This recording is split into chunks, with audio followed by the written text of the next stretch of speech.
लालची चाय वाला।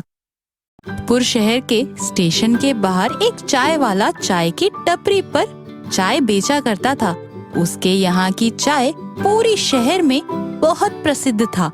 कुछ लोग तो ऐसे थे जो कि उसके यहाँ की चाय पिए बिना अपने काम तक पे नहीं जाते थे। अरे रामू, जल्दी से एक अच्छी सी चाय पिला दे भाई, ताकि ये बॉस का कचर कचर जो मेरे कान में अब तक गूंज रहा है वो तेरे चाय के स्वाद से कहीं दूर भाग जाए। अरे क्यों नहीं भैया, आप तो बस आराम से बैठिए, अभी आपके लिए स्पेशल टेंशन फ्री वाली चाय बना के ले आता हूँ। रामू के चाय को पीने के बाद सारे लोग खुशी खुशी अपने काम पे जाते। कुछ दिन बाद एक आदमी ने रामू को एक सलाह दी। अरे रामू काका, अब आप इस टपरी को छोड़िए और एक अच्छी सी छोटी सी चाय की दुकान डाल दीजिए, जिससे नए लोग भी आपके दुकान को देखकर आकर्षित हो जाएंगे और आपके दुकान पे आएंगे। और आप कहो तो मैं अपने दोस्त से कह के उसके सुपरमार्केट से आपको सब कम दाम में दिलवा सकता हूँ। आपका बहुत बहुत धन्यवाद। अगले ही दिन रामू अपने उस कस्टमर के साथ उस सुपरमार्केट में जाता है और वहाँ से नए नए कुर्सियाँ और बाकी के जरूरी सामान लेके आता है और उसे वो सब काफी कम दामों में मिल गया। और फिर उसका वो कस्टमर वहाँ से चला जाता है। फिर वहीं रामू को एक बड़ी अच्छी खुशबू आती है। अरे वाह, ये चाय की खुशबू तो बहुत अच्छी आ रही है, एक बार पी के देखना चाहिए। वाह, नाम भी कितना अच्छा रख रखा है, मशहूर चाय। फिर रामू उस मशहूर चाय के दुकान के अंदर जाता है। वहाँ बहुत से लोग थे। उसने देखा कि वहाँ कुछ लोग तो ऐसे भी थे जिनके पास बैठने की जगह नहीं थी, मगर फिर भी वो वहीं खड़े खड़े चाय पी रहे थे। फिर उसने एक चाय ऑर्डर किया। उसने जैसे ही उस चाय को पिया, उसे वो चाय बहुत फीकी सी लगी, मगर उसकी खुशबू बहुत अच्छी आ रही थी। इसी के साथ रामू के मन में अब ज्यादा पैसे कमाने का लालच आ गया। अब मैं भी चाय में दूध कम मिलाऊंगा और चाय को खुशबूदार बनाऊंगा, फिर मैं भी अमीर हो जाऊंगा। अगले ही दिन से रामू ने अपना नया दुकान डाल दिया। उसने अपने नए दुकान का नाम फेमस चाय वाला रख दिया। अरे रामू, क्या बात, नई दुकान डाल दी तूने तो। हाँ भैया, सोचा अब थोड़े पैसे हो गए थे तो जरा दुकान भी ठीक ठाक कर लूं। उस आदमी ने चाय पिया, मगर उसे वो चाय बिल्कुल पसंद नहीं आई। क्या बात है रामू, आज चाय बनाने का मन नहीं था क्या? चाय कुछ अजीब सी बनी है, इसमें तुम्हारे हाथ का स्वाद तो पता ही नहीं चल रहा है रामू। चाय तो मैं ऐसे ही बनाता हूँ, हो सकता है आपके मुंह में छाले पड़ गए हों। वो आदमी रामू की ऐसी बात सुनकर कुछ उखड़ सा गया। फिर उसने रामू को पैसे दे दिए। और पैसे दीजिए, मैंने चाय का दाम बढ़ा दिया है, अब मेरी चाय इतनी सस्ती नहीं मिलती, थोड़े और जेब ढीली करनी पड़ेगी मेरे फेमस चाय की दुकान पे चाय पीने के लिए। ये क्या तरीका है रामू किसी से बात करने का? ठीक है, तुमने दाम बढ़ाए हैं, मुझे पता नहीं था। तुम मुझे बोल सकते थे अच्छे से, ऐसा तो नहीं है कि मैं तुम्हें पैसा नहीं देता। अब रामू का व्यवहार कुछ अजीब सा होते जा रहा था और साथ ही दिन ब दिन उसके चाय और फीकी होते जा रही थी और धीरे धीरे लोगों ने उसके पास जाना बंद कर दिया। रामू का घमंड इतना ज्यादा बढ़ चुका था कि उसे समझ ही नहीं आ रहा था कि वो अपने सारे पुराने कस्टमर्स खोते जा रहा था। इसी मौके का फायदा उठाते हुए वहाँ एक दूसरे इंसान ने चाय की टपरी खोल ली और अगले ही दिन से उस चाय के टपरी पे काफी भीड़ होने लगी थी। कैसे अजीब लोग हैं, कुछ पैसे बचाने के चक्कर में लोग इस फेमस दुकान को छोड़ उस कल के आए हुए इंसान से चाय पी रहे हैं। कोई बात नहीं, मत आओ, मेरा कौन सा एक दिन ना कमाने से कुछ बिगड़ जाएगा। चलो आज मैं एक कप अपने फेमस दुकान की चाय पी के देखता हूँ। फिर उसने एक कप चाय ली और चाय की एक चुस्की ली और जैसे ही उसने वो चाय पिया, उसने साथ ही साथ उसे थूक दिया। छी छी, ये कैसी घटिया चाय है। सही कहते हैं लोग, लालच के चक्कर में इंसान सब कुछ गंवा देता है। अब तो शायद ही मेरे दुकान में कोई आए, मगर फिर भी मुझे एक बार माफी मांगनी चाहिए उन सब से जिनसे मैंने बदतमीजी की थी। फिर रामू उस दूसरे चाय के टपरी पर जाता है और वहाँ उन सब से माफी मांगता है जिनसे उसने बदतमीजी से बात की थी। और अगले ही दिन से उसने चाय के दाम फिर से पहले जैसे कर दिए और साथ ही दूध में मिलावट करना भी बंद कर दिया।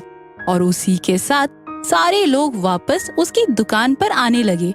शीर्षक, हमें हमेशा अपने उसूलों के साथ ही चलना चाहिए। जहाँ लालच उसूलों पे भारी पड़ जाता है, वहाँ खुद की बर्बादी तो तय होती है।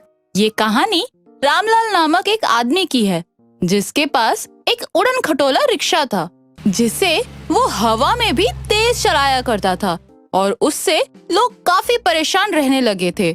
गांव वाले उससे बोलते, अरे रामलाल, जरा गाड़ी धीरे चलाया कर, कहीं एक्सीडेंट हो गया ना तो तुझे जेल जाना पड़ेगा। मैं बहुत ही अच्छा ड्राइवर हूँ, मुझे अच्छे से मालूम है गाड़ी कैसे कंट्रोल की जाती है। वो तो वक्त पर ही पता चलेगा। वैसे भी हर किसी को पहले से पता नहीं होता है कि उसका एक्सीडेंट होने वाला है, समझे? हाँ हाँ, मुझे मत सिखाओ, मुझे अच्छे से मालूम है। और रामलाल अपनी रिक्शा को लेकर वहाँ से तेजी से दूसरी तरफ आ निकलता है।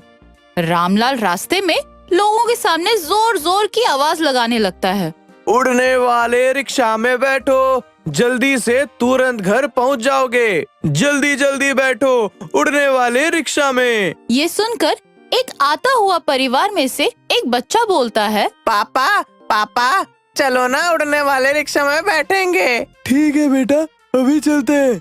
सोनमपुर चलोगे क्या? हाँ भैया, जरूर चलेंगे। कितने लोग हैं? बस 200 रुपए। ठीक है, चलो। अच्छा, ये उड़ेगा ना? हाँ हाँ, जरूर उड़ेगा, मैं इसे उड़ा के ले जाऊंगा। इतना बोलकर वो रामलाल रिक्शा का मीटर ऑन करता है और तेजी से गाड़ी को दौड़ाने लगता है। पीछे बैठे सब डर जाते हैं और रोकने के लिए चिल्लाने लगते हैं, रोको रोको। पर रामलाल किसी की नहीं सुनता है और तेजी से वो चलाता रहता है। पीछे बैठे लोग इधर उधर पटकाते रहते हैं और रामलाल सीधा सोनमपुर में ही रोकता है। उसके परिवार वाले गुस्से में उतरते हैं और बोलते हैं, अरे ये है तेरा उड़ने वाला रिक्शा? तू वैसे चला रहा था जैसे हमारी आखिरी दिन हो, ठीक से चलाना नहीं आता क्या?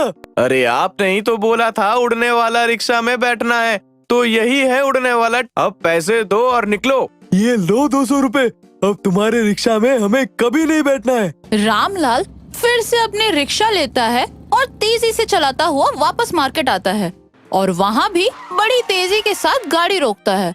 दूसरे लोग उस पर चिल्लाते हुए बोलते हैं, अरे देख के चलाइए ना, मुझे अभी चोट लग जाती। तो देख के तुम चलो ना, मैं तो देख के ही चला रहा हूँ, लगता है तुम ठीक से नहीं देख रहे हो। रामलाल सभी से उल्टे बहस करने में लगता है और उसे किसी की बात समझ में नहीं आती है। वो खुद को सही साबित करने के चक्कर में सबको गलत ठहरा देता है। अरे तुम्हारे भले के लिए ही कह रहा हूँ, कहीं तुम्हारी गलती की वजह से तुम्हें कोई नुकसान ना झेलनी पड़े।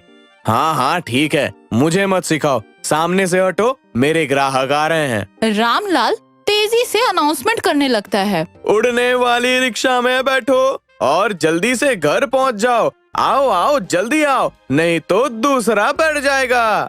ये सुन के एक आदमी आता है और बोलता है, क्या सच में ये उड़ने वाली रिक्शा है? हाँ भाईजान, इसे मैं ऐसे चलाऊंगा कि रिक्शा हवा में उड़ने लगेगी। आप बैठो तो सही। हाँ हाँ, मैं बैठता हूँ। वो आदमी बैठता है और रामलाल अपनी रिक्शा चलाना शुरू करता है और फिर से इतनी तेजी से चलाता है कि सभी लोग उसकी तरफ देखने लगते हैं और उसके गाड़ी से बच बच के भागते हैं।